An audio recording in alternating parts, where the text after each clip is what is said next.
Senhoras, senhores, queridas irmãs, queridos irmãos espíritas, jovens, exoramos a Deus as suas bênçãos em favor de todos nós.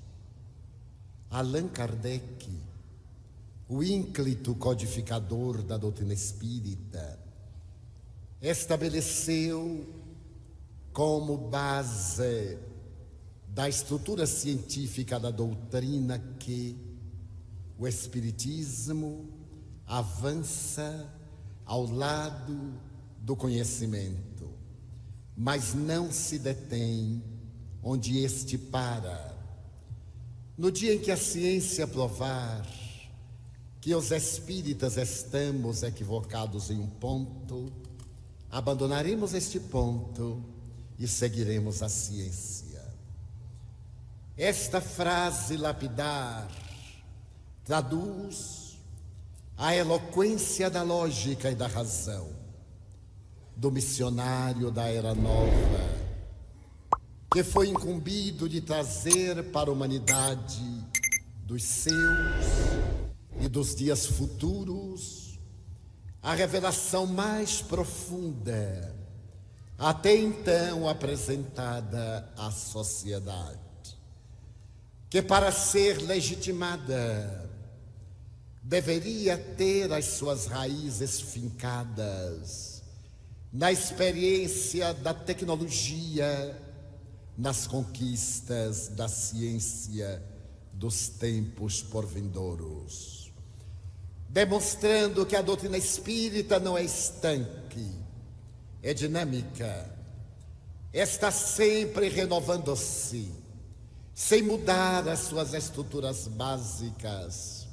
Allan Kardec, no ato de coragem incomum, ofereceu-nos a tranquilidade para enfrentarmos em todas as épocas a razão face a face, por intermédio de uma fé legítima, verdadeira, aquela que não se impõe senão através dos seus próprios fundamentos. Este preâmbulo, para en passant, referirmos-nos ao trabalho de dois grandes psiquiatras canadenses, os doutores Joel Fish e Joe Wheaton, que durante uma larga temporada estiveram tentando penetrar no inconsciente profundo de pacientes esquizofrênicos, de pacientes profundamente traumatizados, com transtorno de conduta, e que depois de receberem a terapia convencional, acadêmica, também foram submetidos a experiências hipnológicas para poder arrancar-se-lhes dos depósitos profundos da memória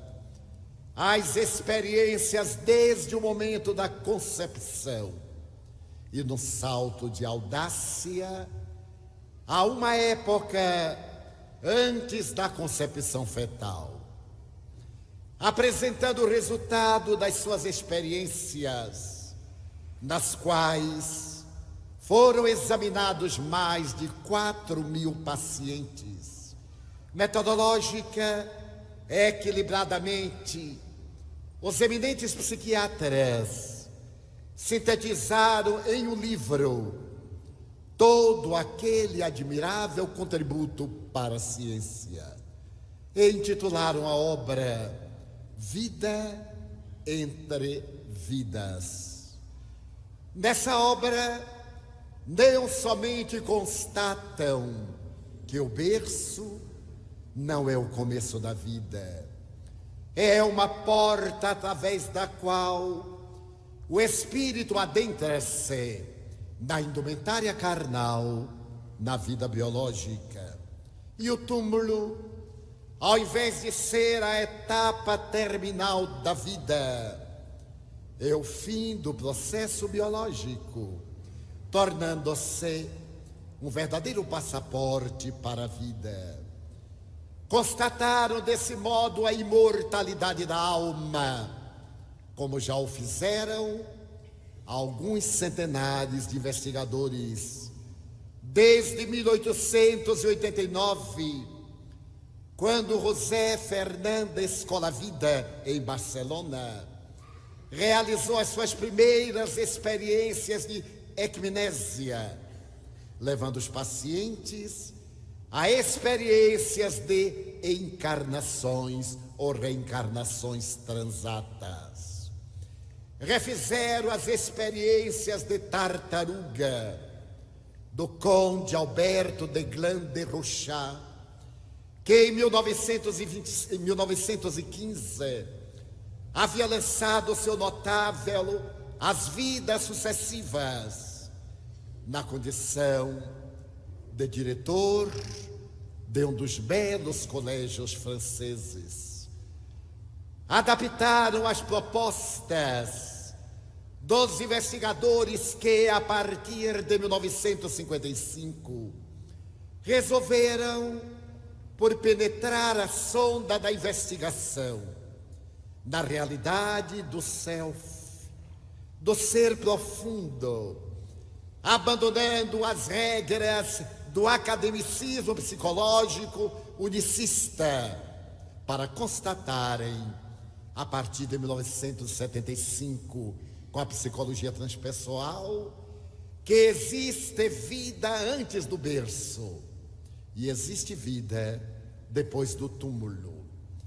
A experiência em particular desses dois psiquiatras merece uma referência especial neste momento, porque foram os primeiros a constatar a vida entre as vidas.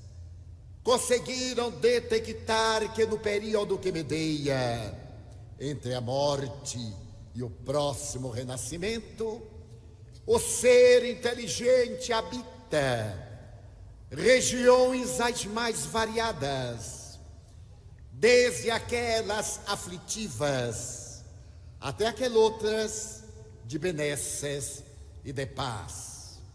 Conseguiram aprofundar ainda mais a investigação e constataram N vezes que cada qual carrega íncita no abismo de si mesmo a divina justiça, que não existe um tribunal de julgamento além da morte, para punir com indiferença aqueles que se perturbaram, contraindo graves débitos e condenando-os ao inferno irremissível, do qual ninguém se pode evadir, nem também ao céu de delícias, de aposentadoria compulsória, no qual o tédio seria a presença constante da inutilidade. Constataram antes que há uma vida dinâmica, que existem educandários que formam a personalidade e preparam a individualidade para novas experiências. Encontraram, sim, venerando os mentores, que longe de ser juízes, eram complacentes mestres, que avaliavam com aqueles equivocados as suas defecções, que os orientavam no processo de reabilitação e com eles traçavam diretrizes para novas experiências que seriam exitosas. Vida entre vidas é a confirmação mais notável apresentada por cientistas de nomeada em torno da obra que Allan Kardec ofereceu ao mundo a 1º de agosto de 1865. Nessa obra monumental, o notável Lyonês faz uma análise filosófica da vida após o túmulo e passa em análise também cuidadosa as velhas propostas teológicas que começam a tomar corpo com Santo Agostinho, com Eusébio, com Orígenes, com Tertuliano, com Proclus, na chamada época da patrística, quando homens e mulheres notáveis procuraram adaptar o pensamento de Jesus, ora a Aristóteles, ora às conveniências da cultura africana do norte, ora as outras, às suas próprias imposições, criando as bases da futura teologia católica. Além Kardec, preocupado em saber o que ocorre com aqueles que desencarnam, como será a vida depois do escafandro terrestre, fascina-nos ao dizer que em realidade a Terra é um mundo xerox, imperfeito, do mundo real, que é o mundo espiritual. Mesmo que não existisse a vida física, haveria aquela de natureza espiritual. O espírito reveste-se de matéria para poder desenvolver as aptidões que lhe dormem inatas, à semelhança da bolota, que para libertar o carvalho que lhe está em germen, necessita da ternura do solo, do seu aquecimento, para, morrendo, entre aspas, propiciar vida, como disse Francisco de Assis, porque é morrendo que temos a vida eterna. E nessa panorâmica, como seria inevitável, Allan Kardec foi estudar a propositura ancestral do céu, esse paraíso de deleite, do limbo, purgatório, as regiões transitórias e do inferno, a região maldita onde não vige a compaixão, nem existe a misericórdia, retrato, caricatura de um Deus todo amor, todo justiça. Para poder situar a visão do Espiritismo em torno da vida futura, o admirável codificador faz uma análise da tradição do céu, do purgatório, do limbo e do inferno pagãos, que ofereceram as bases para a construção teológica do que seria mais tarde chamado inferno, céu, purgatório, limbo, cristãos, quando deveriam ser católicos romanos. Porque na palavra de Jesus, essas figuras não existem, algumas delas, o limbo, o purgatório. Naturalmente existem aquela região de plenitude e aquela região de sofrimentos inerentes à capacidade da imperfeição de cada um. Allan Kardec então demonstra que essas figuras a respeito da vida post-mortem são heranças das velhas tradições orientais, na sua mitologia, e particularmente é uma adaptação da mitologia greco-romana, em particular das obras de Homero e de Virgílio, e ainda mais especialmente do Telêmaco, que é apresentado por Fénelon, e que ele tivera a oportunidade de traduzir ao alemão, ainda no seu período de mestre, obra elogiada por Pestalozzi, pela profundidade com que ele absorvera o sentimento do autor e trasladara para a língua de Goethe com muita sabedoria e proficiência. De fato, na antiga mitologia grega, que nos irá oferecer a cultura do Ocidente, as bases da filosofia, da ética, da lógica, da estética, da poemática, nós teremos a ocasião de ver no grande panteão dos deuses, seja nos campos elíseos, seja no Olimpo, o oposto, o Tártaro, a travessia pelo rio Estígias e as punições terríveis infligidas pelos deuses àqueles que lhes desrespeitaram as leis.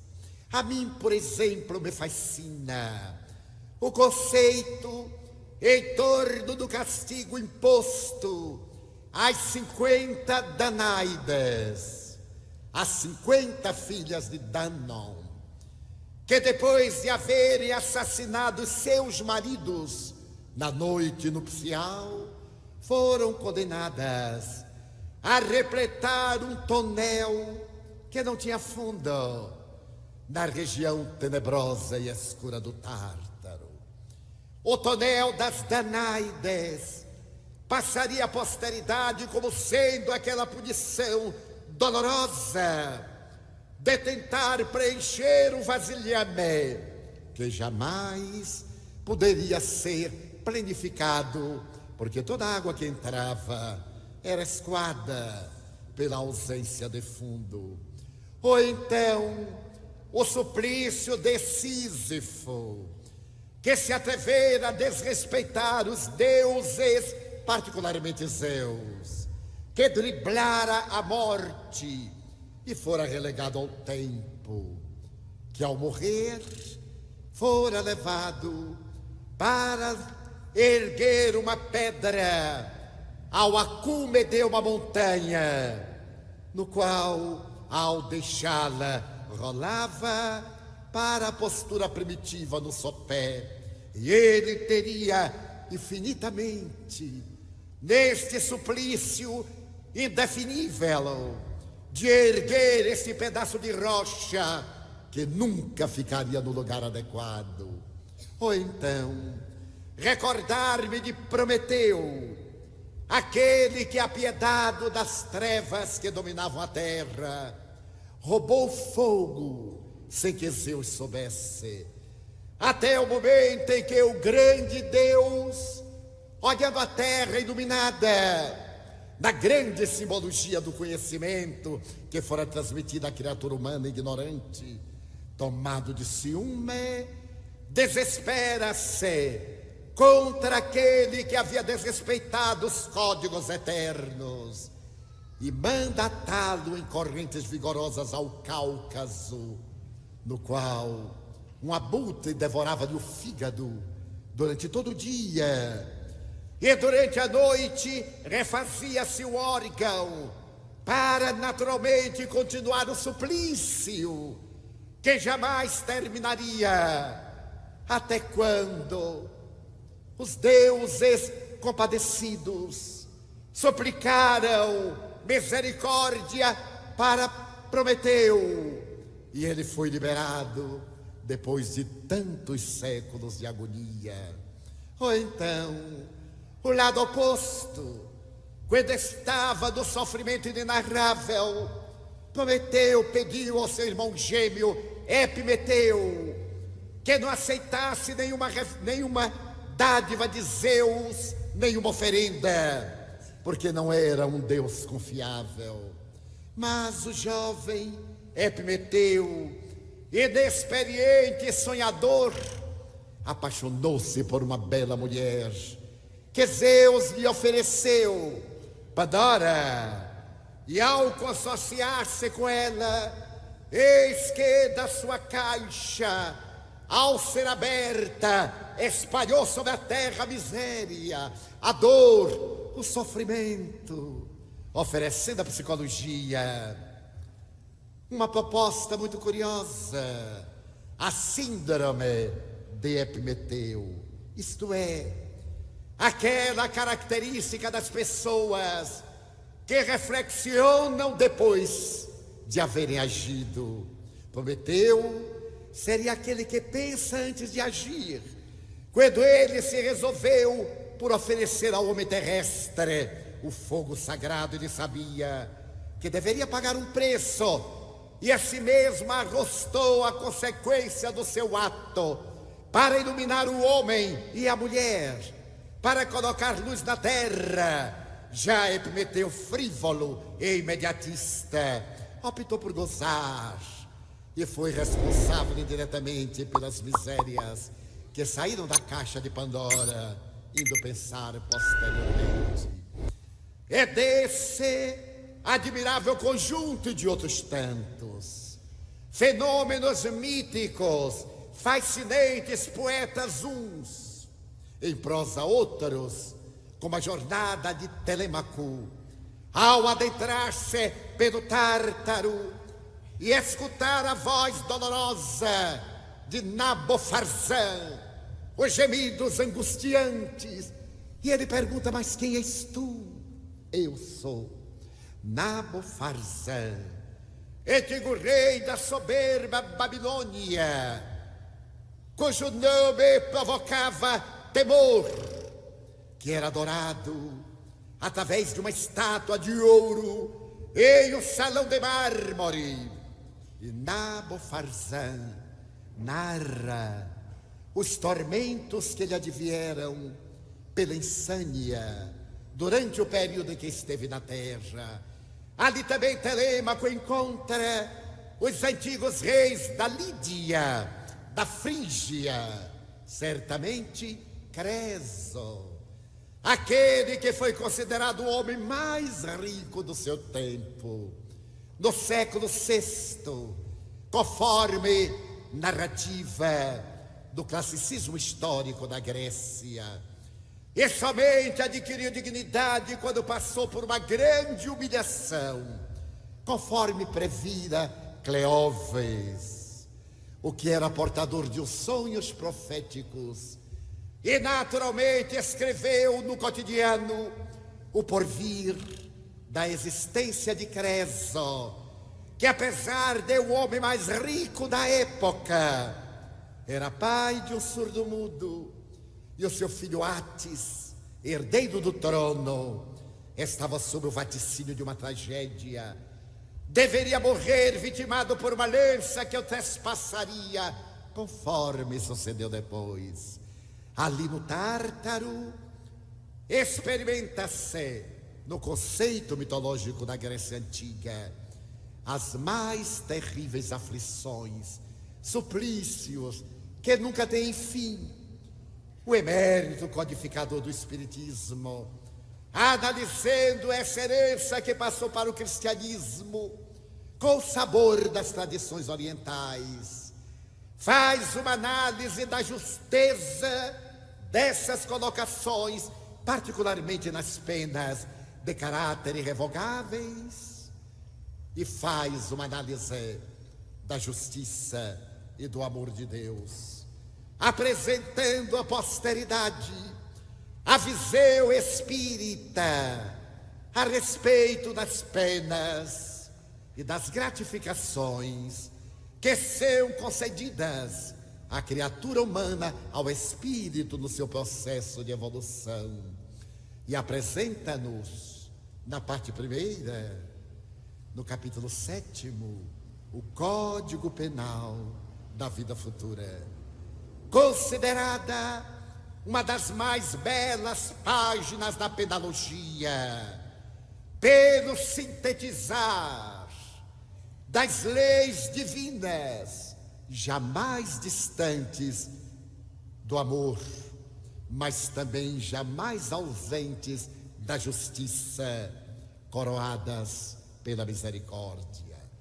Em 33 itens, Allan Kardec apresenta-nos aquilo que nos espera depois da morte e relata que esse Código Penal tem a sua vigência enquanto em nós duram a pureza ou a impureza, o equilíbrio ou as imperfeições?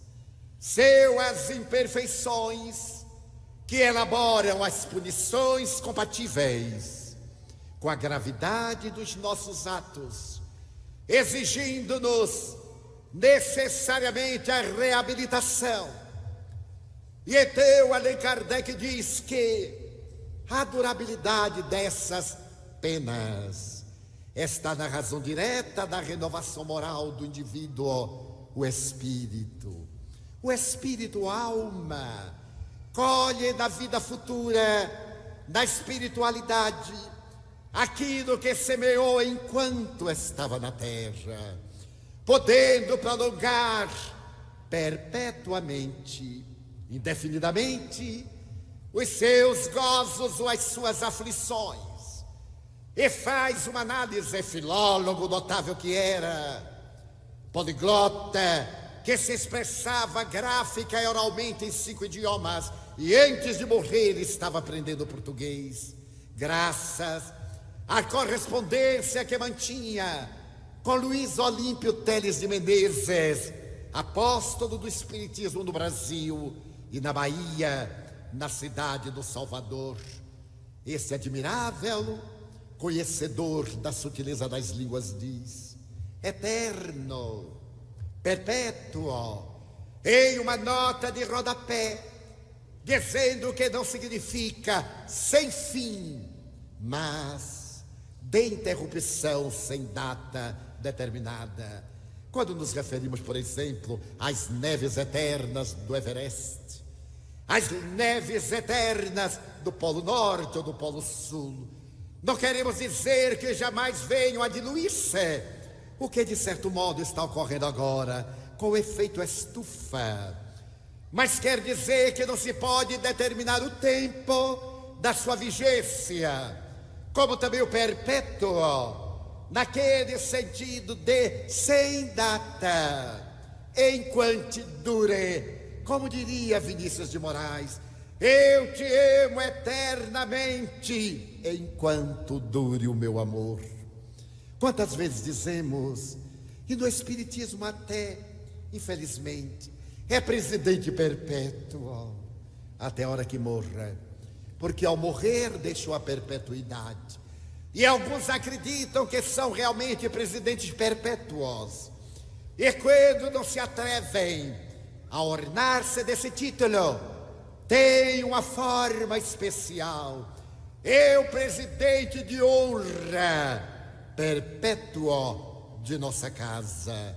Como pode haver nada sem fim no mundo de relatividade?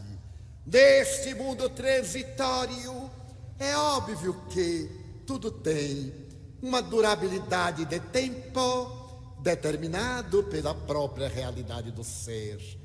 E Allan Kardec vai estudando de uma maneira profunda e fácil, bela e simples, o Código Penal, até chegar ao item 16 e asseverar que não basta, como dizem as velhas religiões, a pessoa arrepender-se do erro praticado, naturalmente, em um golpe de astúcia, para ganhar o reino dos céus, depois de haver prejudicado tanto na terra.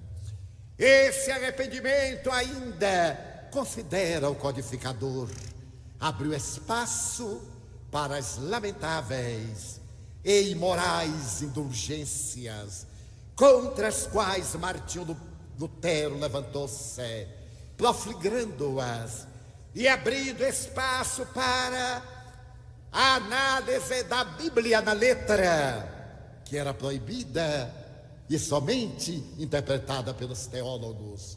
As indulgências, mediante as quais o arrependimento basta para ganhar o reino dos céus, na doutrina espírita, é o primeiro passo para a transformação moral do espírito calceta. Arrepender-se é necessário, ter consciência do mal praticado, poder medir em profundidade aquele prejuízo causado a outrem, a muitos a natureza para poder sofrer as consequências desse ato ignóbil. Allan Kardec refere-se à expiação. Se nós não sofrermos o efeito das nossas más ações, como cicatrizar a ferida aberta do vício, como mudar de atitude perante a vida, a expiação é o segundo passo, mas não é o último, porque expiar não muda a situação a que foi relegado o outro. É necessário reparar, a reparação, reparar o mal que alguém praticou. Eu venho de uma cidade do interior da Bahia, e nos velhos tempos, que felizmente a minha apresentadora teve a gentileza de não declinar, porque em Londrina ela teve a coragem de dizer, em Maringá, que eu nasci em Salvador no dia 5 de maio de 1927. Só faltou colocar às 5 horas da manhã de uma terça-feira. E as pessoas, ao invés de acompanhar a conferência, ficaram contando de 27 até 2005 e me olhavam, claro que não acreditavam. E eu lhe disse: como faz isto? Então hoje, assustada, ela saltou. Mas naqueles tempos, eu recordo-me que certo dia fui a um velório, que nas cidades do interior são verdadeiros banquetes os velórios, principalmente pela presença da pinga, do milho assado, pelas orações, naquele tempo ainda em latim. Como olvidar quando a rezadeira oficial repetia o Kyrie, Kyrie eleison, e nós Kyrie eleison, Christe eleison, Christe eleison. Maria partiu a cara, que era Maria Patriarcarum. Como podia a nossa rezadora oficial saber disso? E quando ela dizia Maria partiu a cara, que eleison, e outra, Maria de misericórdia, Maria Angelorum, era demais para minha rezadora. Maria Afrouxos Loros. Até hoje eu não sei o que são loros. Já olhei no Aurélio, olhei no Ais. Ela criou, era inteligente demais. Ela criou esta palavra do latim, Angelorum, Afrouxos Lorums. Então, eu estava num desses velórios, com toda a contrição e com todo apetite, naturalmente. Ia-se mais ao velório para comer do que para rezar pelo morto que não conhecia. Mas na hora fazia-se um ar de contrição e se perguntava assim: quem é? E se falavam das virtudes, morreu, santificou-se. Tratava-se de um fazendeiro muito rico, para quem meu pai trabalhou durante uma temporada na condição de fumageiro. E naturalmente a família toda foi homenageá-lo. Mas dizia-se, a boca pequena, que ele era um corruptor, era um corrupto, era devasso, e que se utilizava das filhas dos colonos para prostituí-las. Depois de as explorar, vendia-as aos prostíbulos de Feira de Santana, das cidades periféricas. E havia uma senhora que sabidamente fora vítima dele 3 vezes, porque 3 das suas filhas foram atiradas na prostituição. Mas ela, com aquela resignação estoica dos humildes, continuou ali, respeitando ao homem cruel. E agora, na sua morte, estava viúva, lacrimejante, e chamando-a, disse-lhe: Dona Maria, veja o rosto dele sereno, como ele está bonito. Não está, Dona Maria? Ela disse: está, sinhazinha. Só que ele está indo para um lugar no qual se lhe arranca a máscara, e todo mundo vai saber lá quem ele é, até que enfim ele está indo para o lugar onde ninguém usa máscara. Eu então, espantado, perguntei à minha mãe: e que lugar é esse? No inferno, meu filho, no inferno. Ele vai pagar, gota por gota, o mal que praticou aqui na terra. E eu passei a ter pavor do inferno. Como, depois de ter uma jornada tão breve, deveria pagar eterna, indefinidamente, sem fim, o débito contraído. Allan Kardec então nos fala que este homem irá arrepender-se. No Evangelho há uma pequena frase: e caindo em si, que Emmanuel, através da mediunidade missionária do apóstolo Chico Xavier, procura decodificar, e Maria de Magdala, caindo em si, tornou-se arrependida. E Pedro, depois de negar, caindo em si, tornou-se o grande apóstolo do futuro, dando a sua vida pelo Mestre. E Judas, caindo em si, sem estrutura moral, fugiu pelo suicídio. E ele, aquele homem que desvirginava as meninas ignorantes, caindo em si, irá experimentar, ou experimentou já, passaram-se mais de 68 anos, o arrependimento, esse arrependimento atroz, que na tradição das doutrinas mitológicas gregas, rói o cérebro do indivíduo ininterruptamente até levá-lo à loucura. Mas isso não basta. Ele, depois desse arrependimento, vai sofrer demoradamente a dor, a amargura que levou aos outros. E aquelas jovens, para onde foram? Seria justo que na missa de sétimo dia, ou no momento de extremes, ao receber a extrema unção e dizer: arrependo-me de todos os meus crimes, ele pudesse ir para os campos elíseos, para o Nirvana, para o reino dos céus, enquanto as suas vítimas iriam estorcegar na aflição do inferno?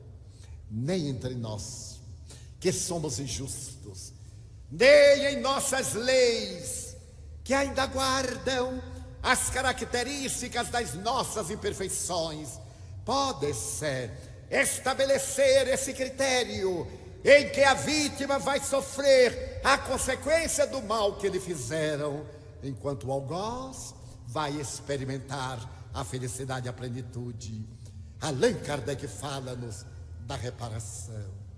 Esta reparação nós a engendramos pela própria consciência, aquilo que os psicólogos com imensa propriedade denominam a culpa.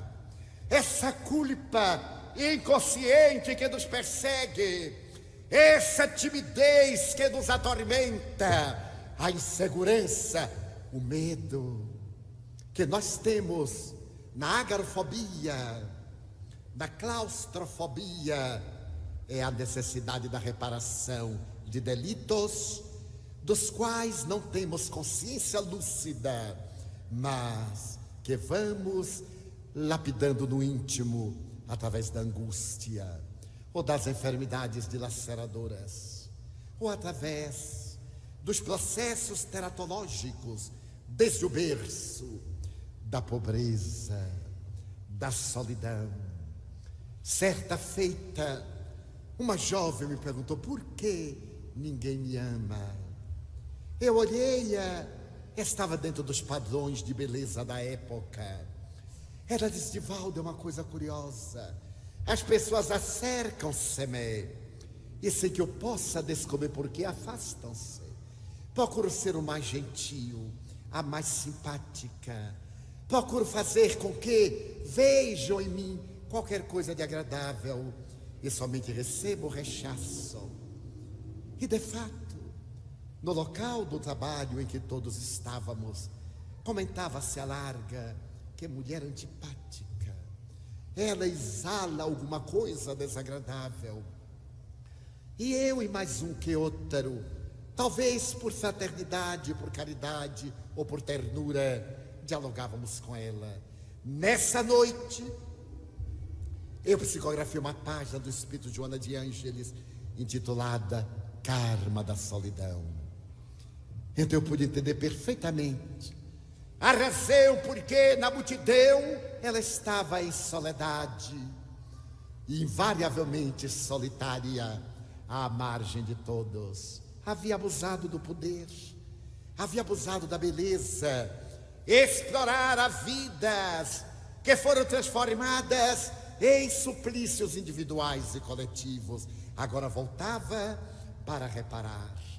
Procurei confortá-la e também compreendi que, sem dúvida, nós, aqueles que jornadeamos na soledade dos caminhos da Úmbria ou na Via Crucis, estamos resgatando o abuso de algum momento em que esbanjamos indiferença, ou que geramos situações muito complicadas em nome da afetividade que deslustramos, em nome do amor que desrespeitamos.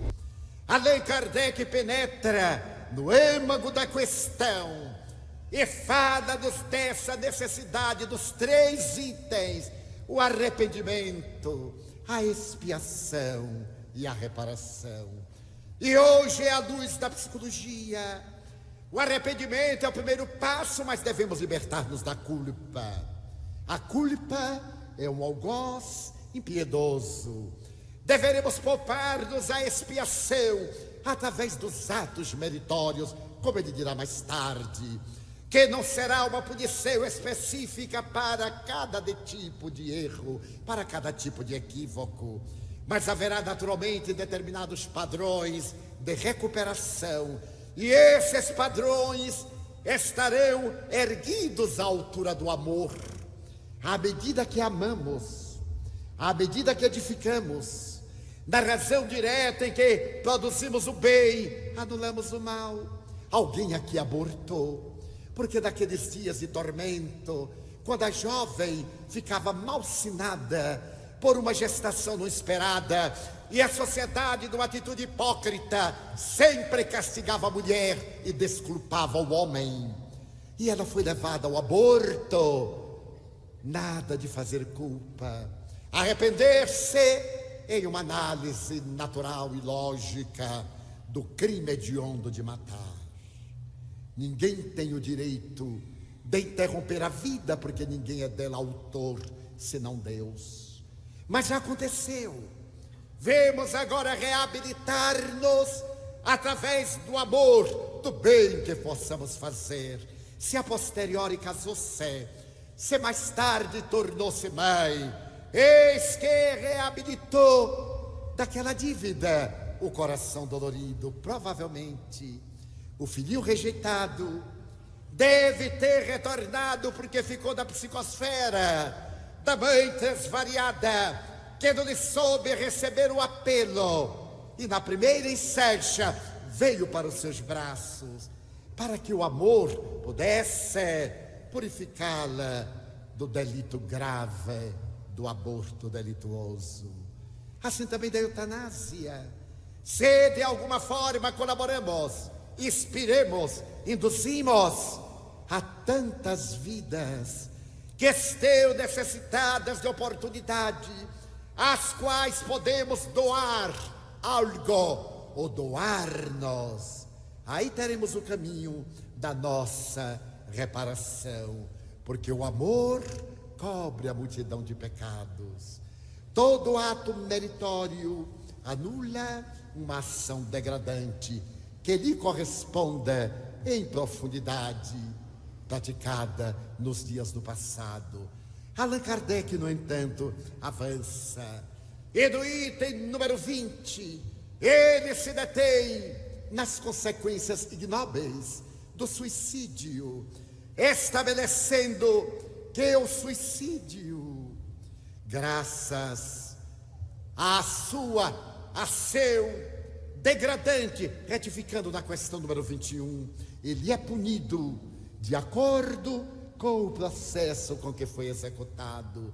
E a narrativa que fizemos ontem, da tragédia em nosso lar, através da irmã Nair, ela trouxe não somente o aparelho gástrico, fônico, marcado pelo tóxico corrosivo de que se utilizara para fugir da vida. Um detalhe que não me foi possível narrar é que anos mais tarde, quando eu era funcionário público, certo dia chegou ao balcão do instituto onde eu trabalhava um cavalheiro de idade avançada. Para os padrões da época, ele estava com 60 anos. Era, portanto, um senhor de idade. Hoje, os rapazitos de 75, 77, são em Portugal velhotes, no Brasil garotaços. Então, aquele senhor chegou ao balcão. Eu atendia no setor de seguros privados, sempre éramos remanejados, e disse-me: eu gostaria de mudar o beneficiário de uma apólice de seguros total. Era aquela apólice que se podia receber em vida e que se deixava no caso de morte. Eu pedi-lhe se ele tinha o original. Ele deu-me a apólice, eu olhei o número e fui buscá-la no arquivo imenso, peguei o processo e perguntei-lhe o que desejava. Ele disse: bem, eu era casado e a minha esposa morreu, a única mulher a quem eu amei. E agora eu contraí segundas núpcias já há algum tempo, e como os anos pesam-me, eu gostaria de transferir para minha atual esposa o benefício que eu havia amealhado para a primeira. Já se passaram quase 20 anos e eu nunca tive coragem de vir aqui para retirar o nome da minha primeira mulher, porque ainda a amo como se fosse hoje. Eu fiquei emocionado de ver um amor tão bonito. Tomei de um formulário e pedi-lhe que o preenchesse, colocando o nome da atual esposa, e me apresentasse a certidão de casamento, porque nós faríamos um anexo. O delegado assinava, o gerente, e eu lhe entregava dentro de 10 ou 15 minutos. E ele me diz: mas é tão fácil assim? E eu digo: sim, senhor, naquele tempo ser funcionário público era kármico, mas se trabalhava. Hoje ainda, mas é um pouquinho mais complicado. Ele então pôs assim a mão em mim e me perguntou: eu poderia falar um pouco sobre a minha mulher que morreu? Eu fui tomado de surpresa e disse-lhe: mas é um grande prazer.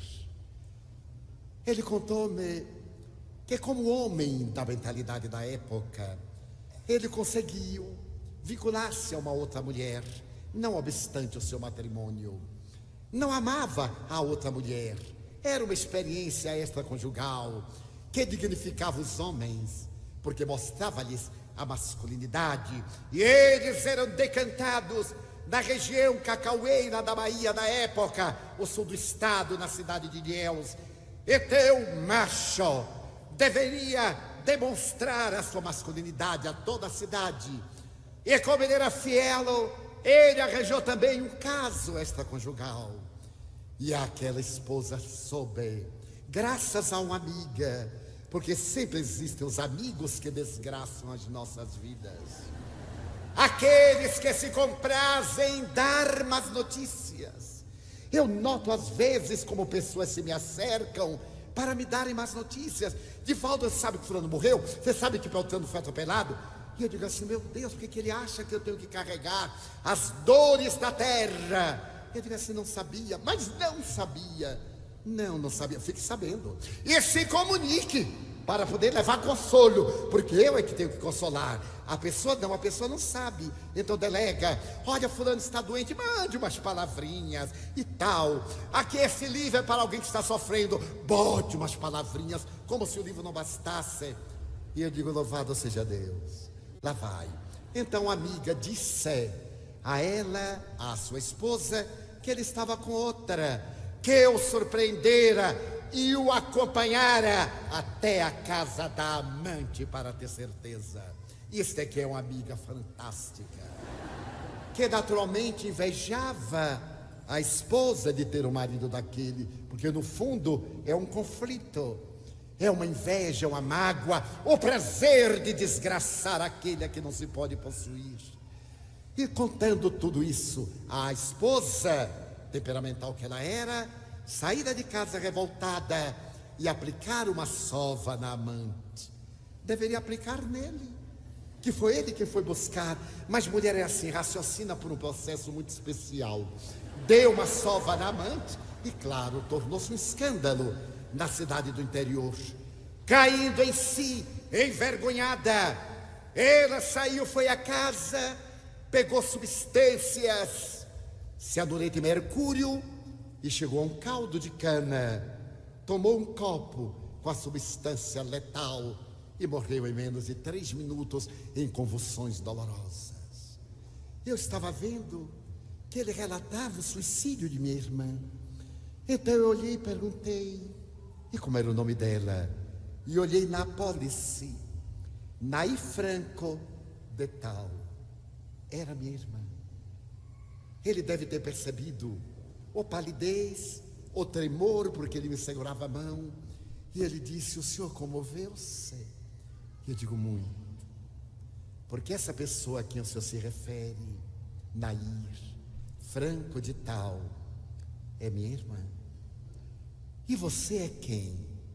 Eu disse, eu sou Di, o último dos irmãos. O homem empalideceu. Eu saí do balcão, levei-o, sentamos-nos ao lado em um banco, e ele foi tomado por um pranto convulsivo. Como é que Deus me trouxe aqui? Exatamente com você. Você me perdoou. Eu disse, mas que culpa o senhor tem? Eu perdoei a ela. Todos nós perdoamos. Seus pais perdoaram-me. Meu pai, não sei. Minha mãe, penso que sim. E já que o senhor está aqui, ele me interrompeu. Por que não foram buscar-lhe os pertences? Porque meu pai tinha um conceito orgulhoso da vida. Os bens eram dele, não eram dela. Não aceitou absolutamente nada. Recusou-se a tomar qualquer conhecimento. E passando procuração ao irmão meu, que buscou um advogado, renunciou a tudo. Então eu disse-lhe, porque eram do Senhor, é natural que a água volte ao lugar onde nasce. Mas eu gostaria, já que se passaram tantos anos, de 39, são 17 anos, o senhor não gostaria de fazer as pazes com a nossa família? Não que estejam indignados, mas eles não me receberão. Como não? Meus pais o receberão, pelo menos minha mãe, com muito carinho. E se eles não me receberem? Com certeza, porque eles vivem às minhas expensas. Então eu lhes falarei e convido para que vá hoje à nossa casa. Eu vou fazer a mudança da pólice, faz isso muito bem, porque ela não necessita da herança. Ela já desencarnou, Nair, mas a outra merece. Foi a alma que lhe amparou na hora difícil, a companheira que tem sido devotada. Eu lhe peço, por favor, vamos encerrar este capítulo. Ele pediu o endereço, eu disse, eu lhe darei a apólice lá em casa. Peço licença para levá-la lá para casa e o senhor vai buscar. Naquela noite, chegando a casa, eu contei a minha mãe, contei a meu pai, e ele, temperamental como a filha, ele disse, esse sujeito, eu digo, vai entrar aqui, pai. Afinal, o senhor tem ouvido o evangelho de minha boca? Todos esses anos, ele não a matou. Ele se equivocou, como o senhor, como eu. Todos nós temos alguns equívocos no passado, e ele merece a reabilitação, porque ele se arrependeu, tem sofrido, e quer reparar o mal que fez, certamente vem fazendo por intermédio do bem. Meu pai ficou severo, o semblante do século XIX, a carranca, mas ele me amava muito. Às 20 horas, conforme estabelecido, veio meu cunhado, que eu não conhecia, saltou de um automóvel de praça, trouxe um buquê de flores para minha mãe, que nunca havia recebido uma flor de presente, nem sabia que isso fazia parte da gentileza, e abraçou-a acanhado. Ela passou-lhe a mão na cabeça. Oh, meu filho, há quantos anos eu espero por você. Que bom que você veio. Você está feliz com sua nova mulher? Di me falou que você casou-se. Ela é boa? Embargado, ele meneava a cabeça afirmativamente. Então eu disse: este é meu pai. Pai lhe estendeu a mão, o semblante marcado pela mágoa. Então eu disse: olha, pai, a dívida dele está passando para o senhor.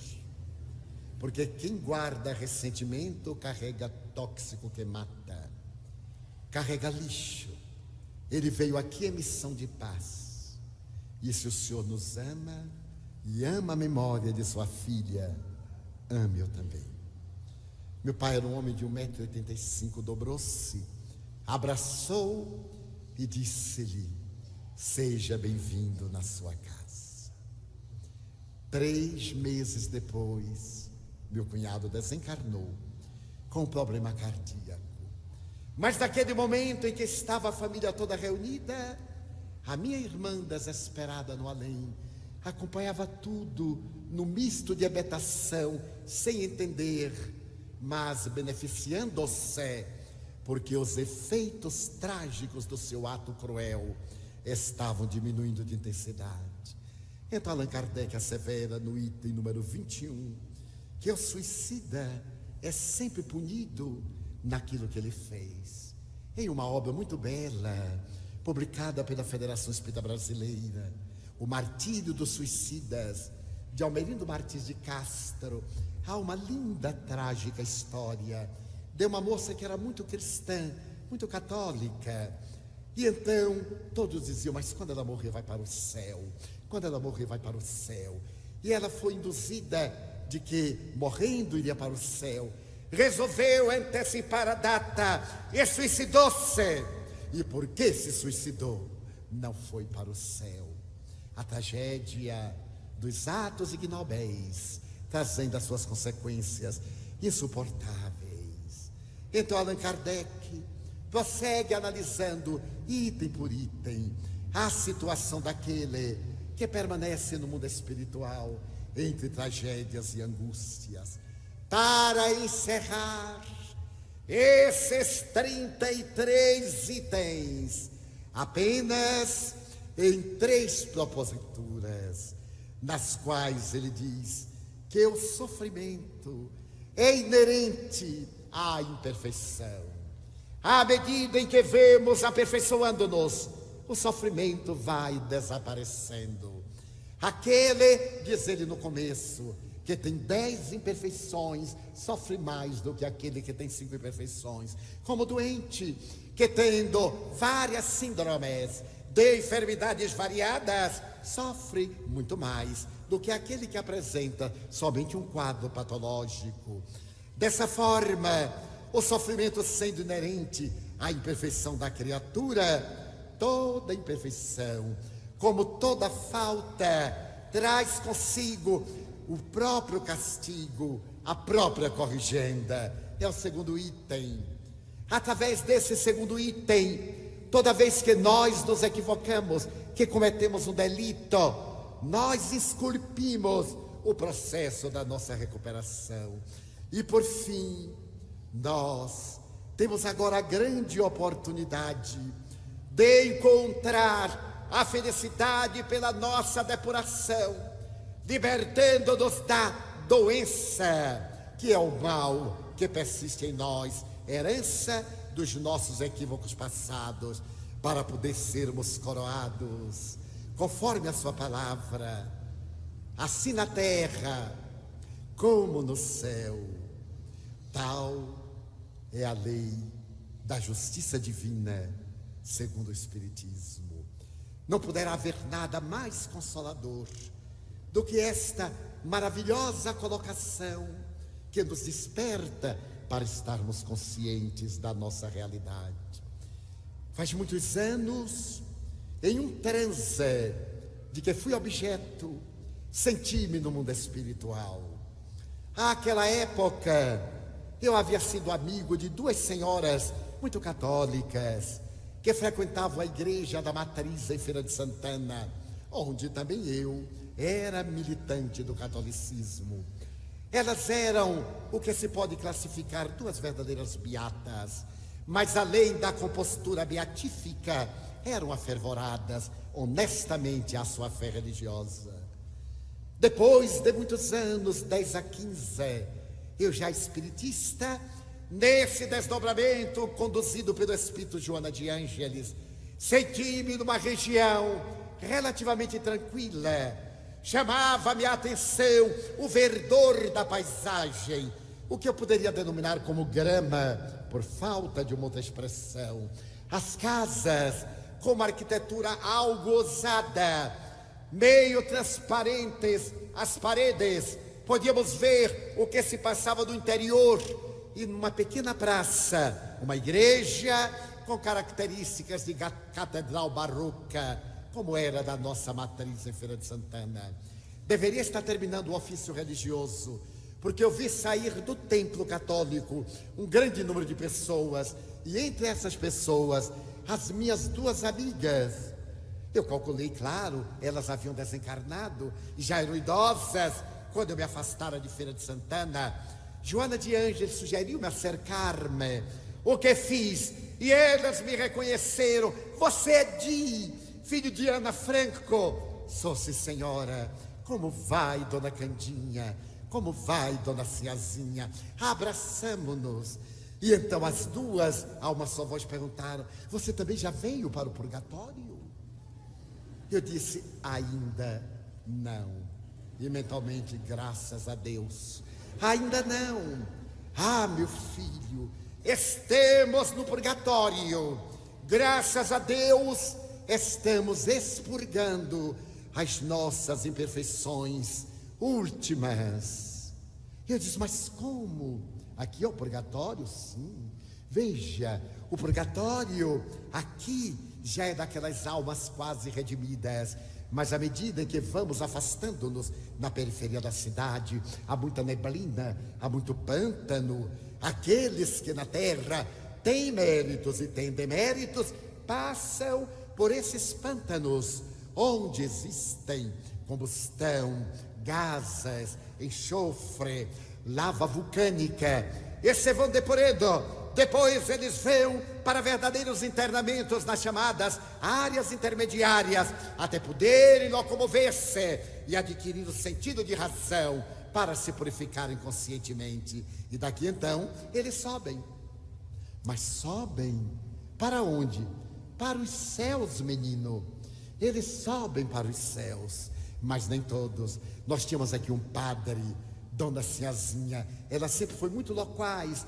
Era daquelas beatas que não falam mal da vida alheia, apenas comentam.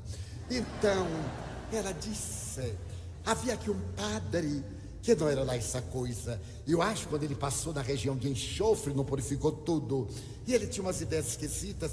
Então nós soubemos que ele desceu aos infernos. Periodicamente alguns descem aos infernos e alguns outros sobem aos céus. A ignorância delas a respeito da vida espiritual era de tal monta como quando se encontravam na terra.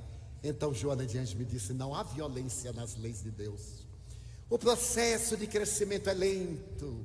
O despertar da consciência é através de níveis de evolução, desde a consciência de sono, à consciência lúcida, à consciência de si mesmo, à consciência cósmica ou objetiva. E as nossas irmãs estão tão vinculadas aos seus hábitos que trazem a mesma linguagem. Quando ela diz que desceu ao inferno, desceu à terra para depurar-se. Foi a reencarnação. E quando diz que subiu, também subiu para regiões mais felizes, retornando à terra em condições de amor e de misericórdia. Então eu disse: mas, Dona Sinhazinha, a senhora irá subir ou descer? Ela disse: subir naturalmente. Eu já estou aqui há mais de 10 anos. E olhou para a outra e as duas menearam a cabeça com um terço na mão. E você como vai? Eu disse: vou testar. Eu sou espírita. É o quê? espírita. E o Espiritismo diz que estas regiões são as moradas da casa de Deus, conforme se referiu Jesus. Um olhou para a outra e disse assim: enlouqueceu, blasfemia. E foram sem querer saber de nada para não se perturbarem. E Joana de Ângeles me disse: nunca mais choque os ingênuos com a sua parlapatice. Quando eu voltei à terra, eu fui ver o que era parlapatice, porque era uma palavra algo estoica, heróica, e eu passei a ser palapartício. Muito bem. Então, quanto a Allan Kardec, foi sábio, e as experiências que ele teve ao dialogar com aquelas entidades que se encontravam em aflição, os espíritos endurecidos. Jacques Latour, e uma comunicação fascinante, os espíritos infelizes, os assassinados, aqueles que experimentaram a pena de morte, a viúva Foulon.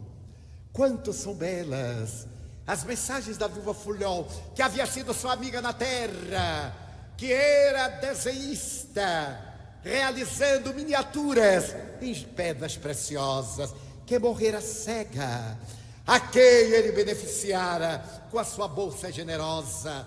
Retornava agora a viúva Foulon para dizer-lhe que estava vendo. Deus meu, como a verdade é transparente e como os fatos recheiam-na de confirmações. Eu conheci aqui na terra um rapaz que se tornou paralítico total. Chamava-se Jerônimo Mendonça.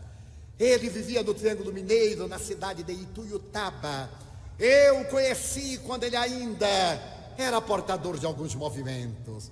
Jerônimo Mendonça foi vítima de uma paralisia progressiva e terminou por ficar cego de ambas as vistas, necessitando de uma cirurgia para introduzir um tubo alimentar. Mas até praticamente a hora da morte ele conseguiu falar.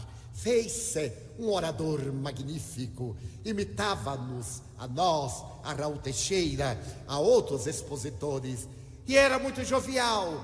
Nas noites memoráveis em Uberaba, ele sorria ao terminar a atividade e dizia: Edivaldo, você fala de se acabar e eu é que saio carregado.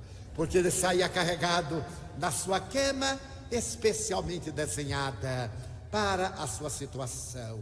Experimentava um calor de tal natureza que ficava o ventilador a 1 metro de distância, circulando o ar ininterruptamente de dia e de noite. Soube resgatar o seu passado, repará-lo por uma dor jovial. Ainda me recordo que nos dias gloriosos das cirurgias de José Arigó, ele contou-me que a sua Kombi, especialmente preparada e em disparada, deveria chegar à cidade antes que fossem encerradas as terapêuticas realizadas pelo Dr. Adolf Fritz, aquele, não os que lhe herdaram o nome. E quando o jovem que conduzia disparou, foi pegado por um guarda, 80 quilômetros. E então o guarda chegou já para multar, porque ao invés de orientar, primeiro multa e cada qual que se esclareça. Chegou à janela e perguntou ao condutor: então, por que tanta pressa? E o rapaz disse: por causa dele, por causa dessa pessoa que está aí atrás. Como ele ficava com os joelhos dobrados e o lençol, então o guarda disse assim: é uma mulher grávida? Ele disse: então leve antes que para aqui. E então ele saiu disparada. E Jerônimo disse: Edivaldo, nada melhor do que uma gravidez psíquica pelos joelhos. Jerônimo Mendonça desencarnou. Eu não soube de imediato. Só mais tarde amigos me disseram. E eu sempre quando recordava, orava. Recordava-me também dos casos, das anedotas, dos nossos sorrisos. Quando certo dia, estando neste colóquio de oração, entra um jovem, vestido como se fosse um pajem francês do século XVII.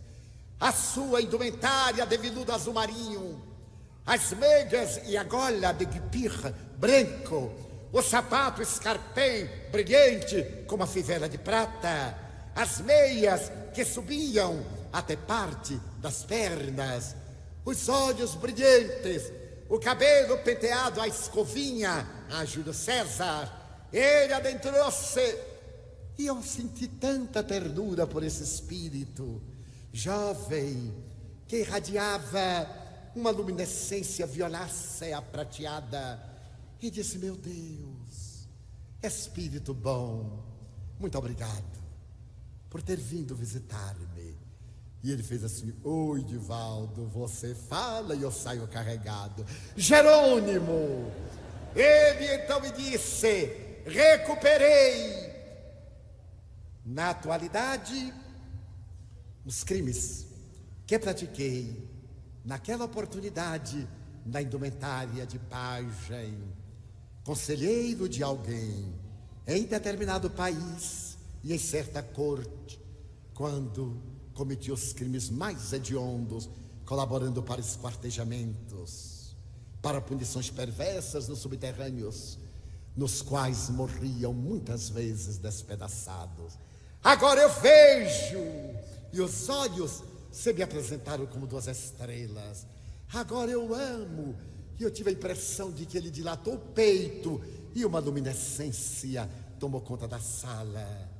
Divaldo, nunca reclame do sofrimento, seja qual for, bendiga a dor. Ela é um instrumento de lapidação. Pediu-me para que escrevesse aos amigos de Tuiutaba, mandando algumas notícias. Ficou na minha alma a lembrança do jovem pajem. Voltei a vê-lo, não mais como paralítico, nunca mais, porém como homem maduro de 45 anos, com seus movimentos recuperados.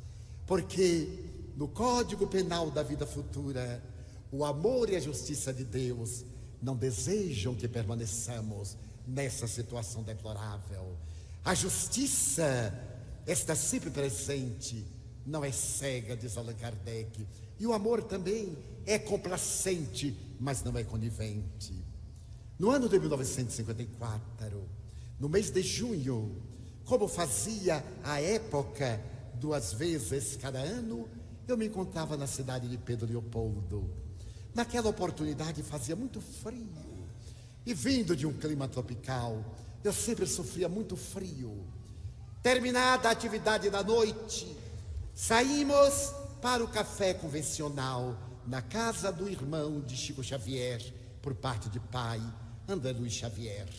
E íamos à noite fria, agradável, segurando-lhe no braço alguns outros amigos, Joaquim Alves, Bissole, Isaura Pacheco, quando de repente eu senti uma onda de perfume e disse: que perfume violeta. Chico disse: é, meu filho, inverno. As violetas aqui são de uma beleza e de um perfume incomum. Continuamos. E agora um perfume de rosas. Eu virei-me e dei-me conta que o perfume não vinha no ar, evolava de Chico. Eu aspirei e disse: um perfume de rosas. Está na época. Eu digo: Chico. E aproximei-me. Não está vindo de longe. Está evolendo de você, com o seu jeito muito especial, acanhado ou tímido. Ele pegou a gola do paletó, estava sempre de paletó, e disse assim: não, meu filho, não é de mim não. Se saísse algum cheiro de mim, ia ser com certeza de Teflon, que estava na moda. Eu fiquei deslumbrado. E naquele deslumbramento de jovem, ele disse: amanhã, que é domingo, nós iremos fazer uma visita aqui próximo de Divaldo. Há um lugar aqui perto de Pedro Leopoldo chamado A Lapinha, porque são algumas casas nos outeiros e faz lembrar a Lapinha, o presépio convencional. Eu tenho ali 2 amigas que visito periodicamente. Imagine você que na parte final das psicografias eu estava fora do corpo, quando uma delas chegou, Dona Maria Conceição, e me disse: Chico, vai depressa, porque nós estamos morrendo à fome. Lia, que era sua neta, era uma mulher deformada. Vai levar-nos comida, Chico. E como amanhã estará aqui conosco o Dr. Francisco Pereira de Andrade, que era um dos 3 diretores do então Banco do Estado de São Paulo, acompanhado pela esposa e pela cunhada, às 15 horas nós iremos a Lapinha para visitá-las. Fez uma pausa e disse: quando eu me lembro do sofrimento dela, minha mãe, antes de morrer, e ela morreu quando ele contava 4 anos e meses, toda vez que tinha uma aprovação, ela dizia: quando eu me lembro do sofrimento de Maria da Conceição, eu me resigno, agradeço a Deus, porque o sofrimento dela é indescritível, e na sua coragem eu tenho coragem. Eu nunca pude saber qual era o sofrimento dela. Mais tarde, quando eu cresci, um dia Luísa, sua irmã, contou-me que Dona Maria da Conceição havia sido uma mulher muito bonita, que morava numa das fazendas na periferia de Curral del Rei. Aos 15 anos, ela foi pedida em casamento por um homem muito rico, um fazendeiro de longa estirpe. E então foi mantido o contrato. Ela conheceu o marido no dia do noivado e no dia do casamento. Consorciaram-se e ele levou-a para a sua propriedade, que era uma vastidão de terras, com plantações e com gado. E ali ele experimentou as mais atrozes aflições. Quando ela engravidou, ele foi tomado de um ciúme doentio e, com tição em fogo, queimou as partes pudentas da esposa, fazendo que ali surgisse uma ferida que não cicatrizou. Apesar de tudo, nasceu-lhe a filha, porque ele temia que a filha não fosse da sua progenitura. E por certo do capataz, mandou surrar o capataz e expulsou da propriedade, sob ameaça de matá-lo, caso ele voltasse. E Dona Maria da Conceição ali ficou escrava de um psicopata que a martirizava, que a castigava de acordo com a fúria que o dominasse.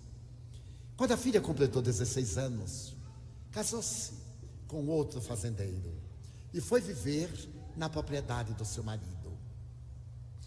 Engravidou e, quando estava para a delivrance, mandou pedir à sua mãe que levasse a paradeira que a havia recebido, embora ela tivesse assistência de uma parteira prática da região.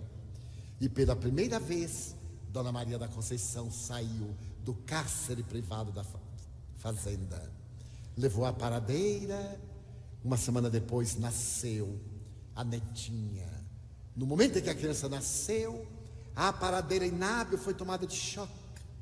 Libertou-a do cordão umbilical e da placenta, mas ela trazia o corpo retorcido, deformado, o rosto normal, até os ombros, e havia algo estranho na coluna. Ela estava praticamente de lado, do pescoço para baixo. Então a parteira teve um grito, e quando a mãe viu, teve uma crise de loucura, atirando-a pela janela. Dona Maria da Conceição saiu correndo, pegou a criança e desapareceu. Ninguém nunca mais soube.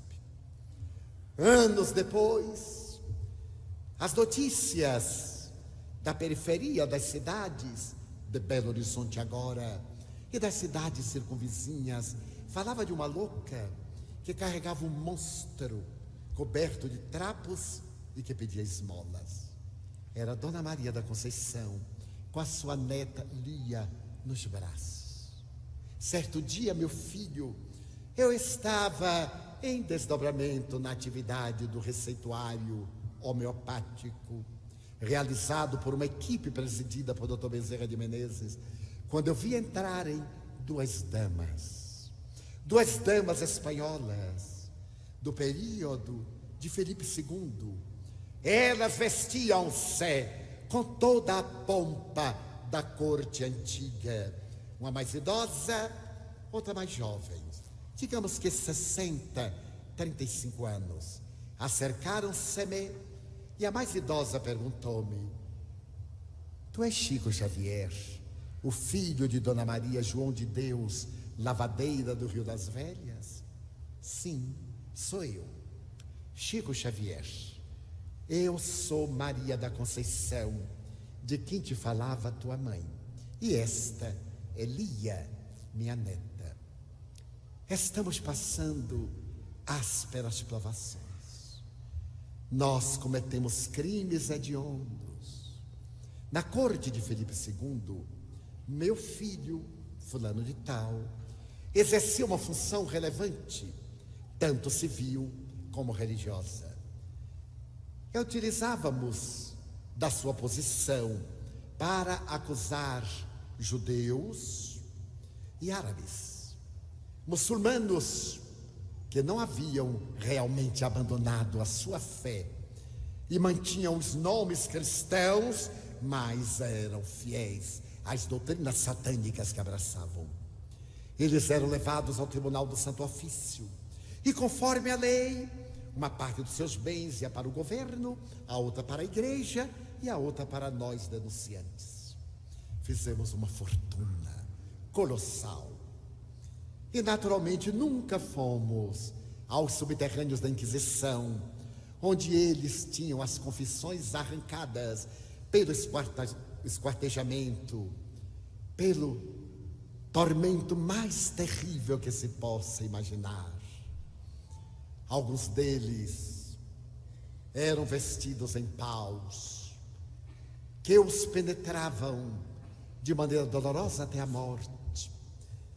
Nunca nos tivemos a preocupação, mas a morte, a grande benfeitora que vem para todos, arrebatou meu filho, arrebatou-me a mim e arrebatou a minha filha.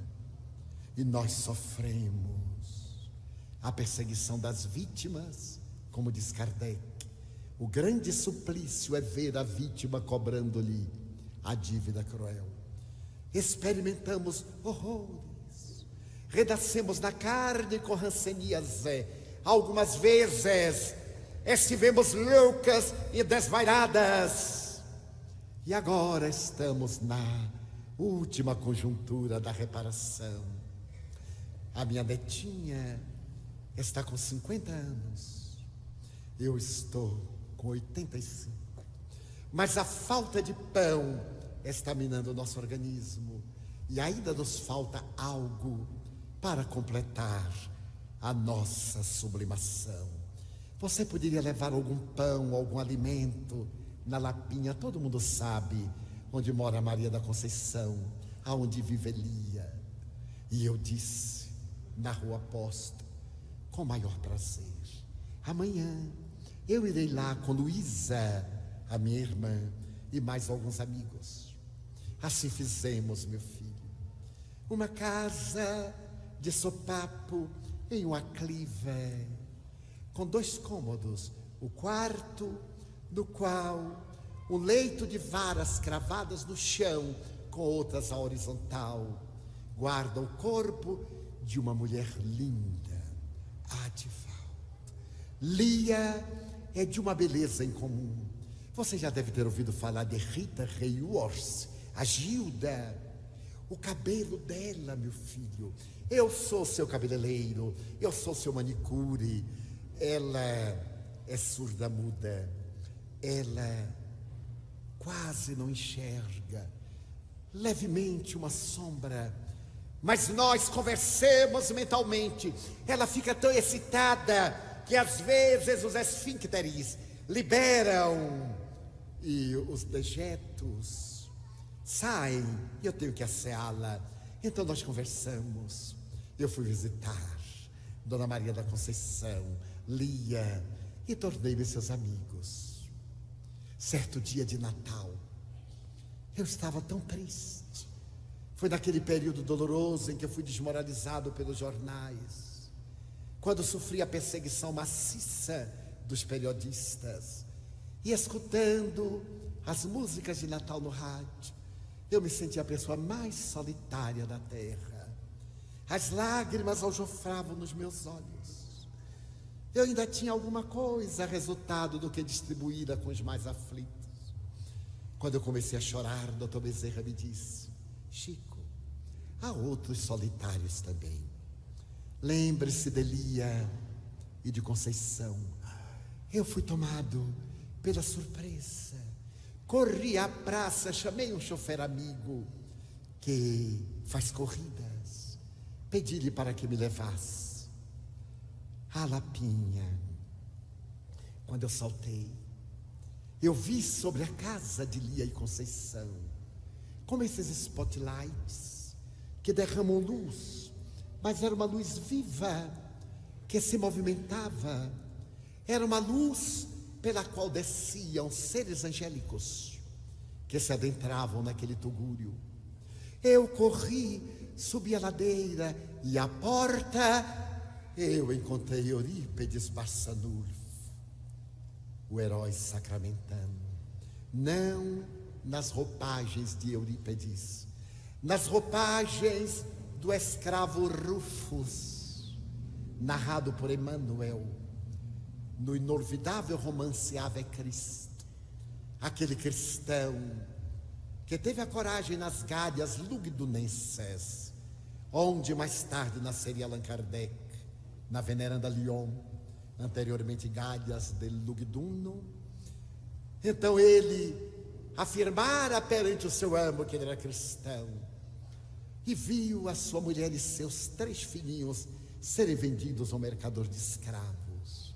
De joelhos ele foi amarrado, braço e perna, a corcéis fogosos, um de cada lado, que deveriam correr em sentido contrário para despedaçá-lo.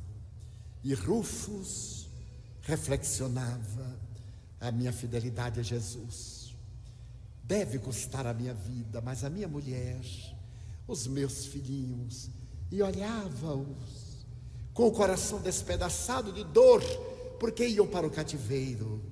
Quando o comprador de escravos chegou-se-lhe, deu-lhe uma bofetada na face e abaixou-se, dizendo-lhe: morre em paz.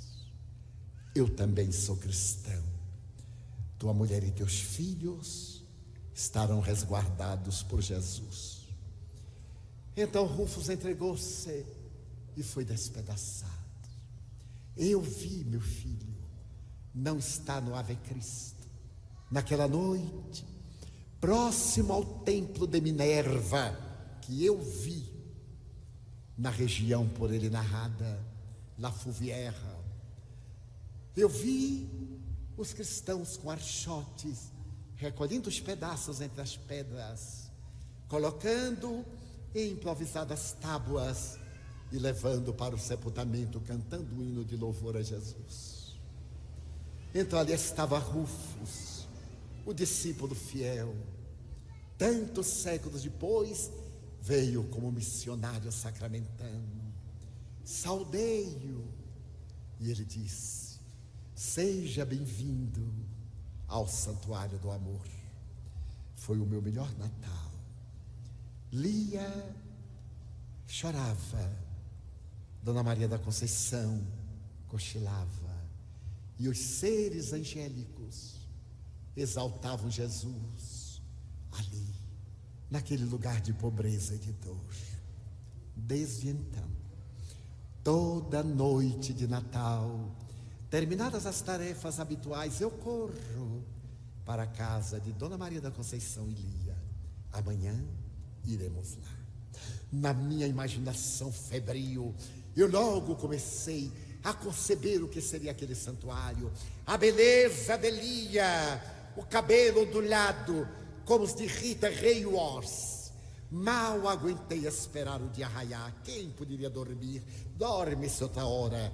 Chegou a hora aprazada. Fomos ao hotel no qual estavam Dr. Francisco Pereira de Andrade, Dona Lucy e Mary, a sua cunhada. As duas eram inglesas de nascimento. E em 2 automóveis rumamos com Luísa àquele tugúrio. Fazia um frio. Quando lá chegamos, Subimos o outeiro e a minha imaginação febril está construindo um castelo de cristal. Chico bate a porta, vem uma mulher nonagenária, com vestido ralo sobre o corpo, sem nenhuma roupa interna, trêmula, arroxeada. Ela olhou para o Chico e disse na linguagem bem mineira: uai, sou Chico, não é que na noite de ontem a gente estava junto e eu disse: ô Chico, traz comida para nós. Ele então olhou para mim matreiro, como que está vendo a confirmação. Eu não tinha duvidado, mas uma confirmação sempre ajuda. Então, entramos e fomos diretos ao quarto de Lia, que começou a gritar, a espernear. Era um leito de 5 palmos da mão adulta masculina, mais ou menos. A cabeça de fora, um pano bastante gasto cobrindo-lhe o corpo, as varas com apoio, e ela mexia a cabeça, e eu olhei o cabelo. Não era exatamente Rita Hayworth. Nos olhos de Chico tudo era bonito. Eu achei assim, bonitinha, engraçadinha. Aí o Chico disse assim: uai, Lia, está contente? E ela mexia. Dona Luísa adentrou-se à cozinha. Chamo cozinha, porque era o lugar em que tinha uma panela sobre 3 tijolos e achas de lenha. Foi colocar o que havia trazido. O Chico estava com os bolsos entupidos de carne, de farinha, de biscoito, e foi passando. E vem agora Dona Luísa, e logo depois Dona Maria da Conceição. Nós estamos em volta do leito de Lia. Quando Dona Luísa diz: vocês não sabem como seu corpo é retorcido, e retira o pano, ela grita, e Chico diz: Luísa, você sabe que ela tem pudor. Era toda retorcida, pequenina, as lágrimas correram. Dona Luísa cobriu-a, e Dona Lúcia, que estava com um casaco de peles de alto preço, veio daquela mulher idosa tremer de frio, com lágrimas que lhe desciam, tirou o casaco e vestiu em Dona Maria da Conceição. Eu fiquei estarrecido. Dona Maria da Conceição foi levar algo na cozinha, e quando voltou, o casaco de pele estava cheio de borralho, de cinza.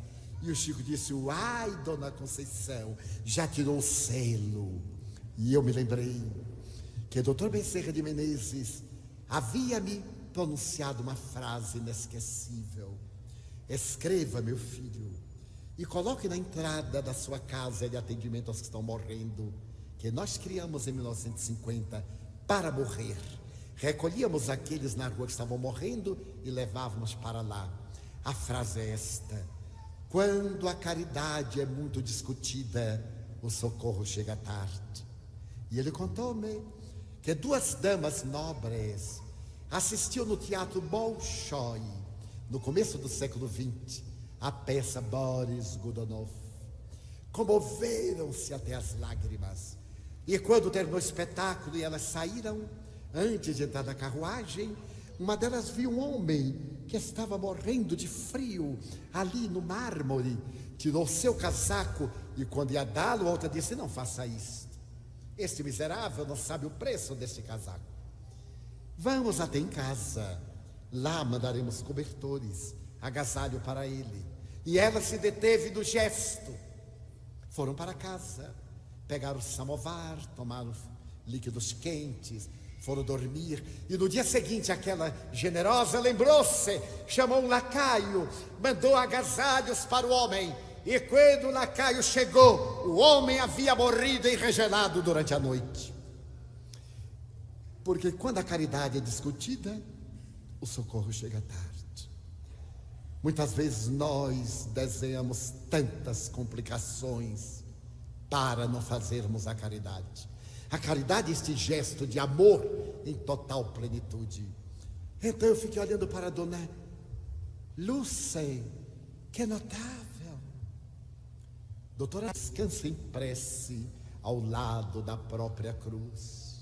No horizonte rebrilha nova aurora matutina, pois a morte descortina dia novo com Jesus. Tomei das mãos de Dona Maria da Conceição, engelhadas. Ela olhou-me com com aquela visão da imortalidade e disse: Deus te abençoe. E foi recebida por Dona Lia, que agora chegava formosa como a dama da corte de Filipe II, e abraçava a avó, a antiga mãe, acompanhada do filho redimido, para que viajassem na direção das estrelas. Sepultei-a, e posso te dizer que elas são os meus modelos de sofrimento na via dolorosa. A terra é o nosso hospital, a bendita escola, a oficina, o santuário de bênçãos. Viver no mundo é enriquecer-se de luzes. Bendigamos, pois, as nossas provações e tenhamos a síndrome de Prometeu. Meditemos antes de agir, porque com Epimeteu somente teremos o arrependimento, a expiação e a reparação. Façamos uma oração íntima, agradecendo os bens da vida e dizendo a Jesus que nós chegamos aqui com uma porção de questões mentais e vamos sair um pouco melhores ante as vibrações afetuosas dos nossos guias, nossos familiares e da Mãe Santíssima que vela por nós. Nós te pedimos, Jesus, por nós próprios,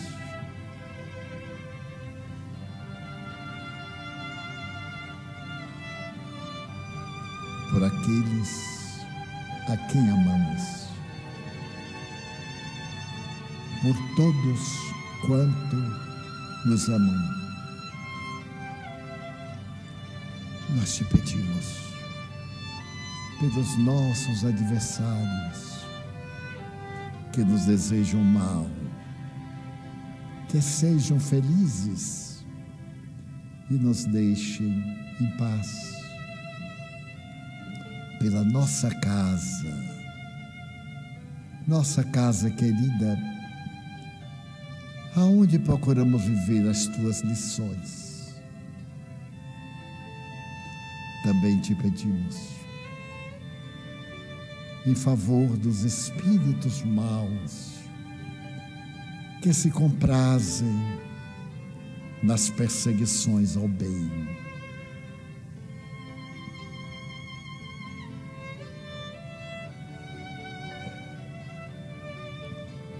Lembramos dos que se suicidaram e estão desesperados.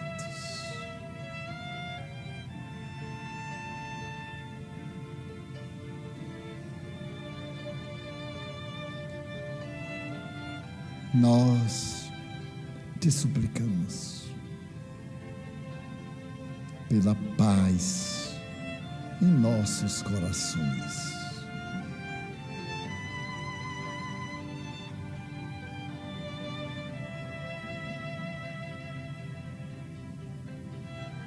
Pela paz em nossa família, pela paz no Brasil e na terra. Abençoa nossa água,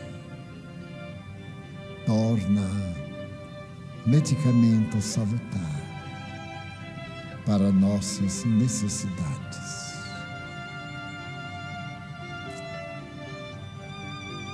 Benditos os dias do Senhor. Agradecemos tudo esta noite, suplicando-te que nos acompanhes de volta à família.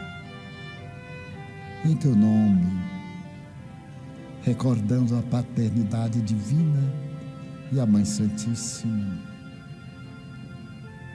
pelos Espíritos bons que nos vêm socorrer, encerramos a nossa reunião com votos de muita paz.